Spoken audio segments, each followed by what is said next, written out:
একটা সেট থেকে আমি চলে এসেছিলাম, আমি ডিরেক্টরের নাম বলতে চাই না। ডিরেক্টর আমাকে বলেছিল যে এটা এভাবে না, একটু যেন ডাবল মিনিং ভাবে, এমনভাবে যেন দেওয়া হয়।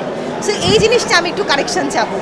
আমার যারা যারা নির্বাচিত হোক, আমার বন্ধু, আমার সহকর্মী, আমার বোন, আমার বাবা, আমার ভাই, সবাইকে আমি রিকোয়েস্ট করব যে যেন এই জায়গাটা একটু কারেকশন করে। বাংলা নাটকে অশ্লীলতা খুব বেশি বেড়ে গেছে। ডিরেক্টর আমাদের কাছে অনেক কিছু বলতেছে যে হলে গিয়ে এই ডায়লগটা দাও এইভাবে না ওইভাবে ডাবল মিনিং করে বা এমন করে ওইরকম করে। তো এই বিষয়গুলো যেন একটু কাটছাট করা হয়, কারণ ছোটোবেলায় আমি যখন অনেক ছোট তখন আমার বাবা আমাকে বাংলা নাটক দেখাতো উচ্চারণ শেখার জন্য, কিভাবে সেন্টেন্স বলতে হবে এটার জন্য।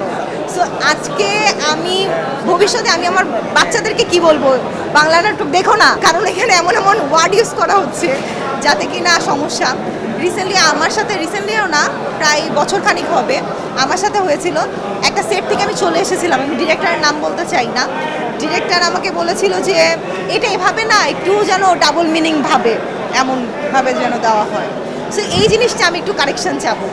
আমার যারা যারা নির্বাচিত হোক, আমার বন্ধু, আমার সহকর্মী, আমার বোন, আমার বাবা, আমার ভাই, সবাইকে আমি রিকোয়েস্ট করব যে যেন এই জায়গাটা একটু কারেকশন করে। কাজের ব্যস্ততা, আমি একটু কম কাজ করছি, একটু বেছে কাজ করার চেষ্টা করছি। আসলে ভালো গল্প খুঁজছি, ভালো গল্প খুঁজে কাজ করার চেষ্টা করছি। এছাড়া পড়ালেখা করছি, একেবারে ফাইনাল ইয়ারে আছি। সো সবাই আমার জন্য দোয়া করবেন যেন গ্র্যাজুয়েশনটা ভালোভাবে কমপ্লিট করতে পারি। মানবিমান, এক কথায় বলতে পারি মানবিমান। দীপ্ত টিভি, আমার সাথে কোয়ার্টিস্ট ছিল শিবলীন ওমান। এটা ছিল বিশাল বড় দীর্ঘ ধারাবাহিক। মানে আমি এখনও রাস্তা দিকে গেলে বা এখানেও আশেপাশে সবাই আমাকে রানু নামেই ডাকে। মানে আমার নাম যে সানজিদা ইসলাম আনিকা, এটা ম্যাক্সিমাম মানুষই জানে না, সবাই আমাকে রানু বলেই। জি।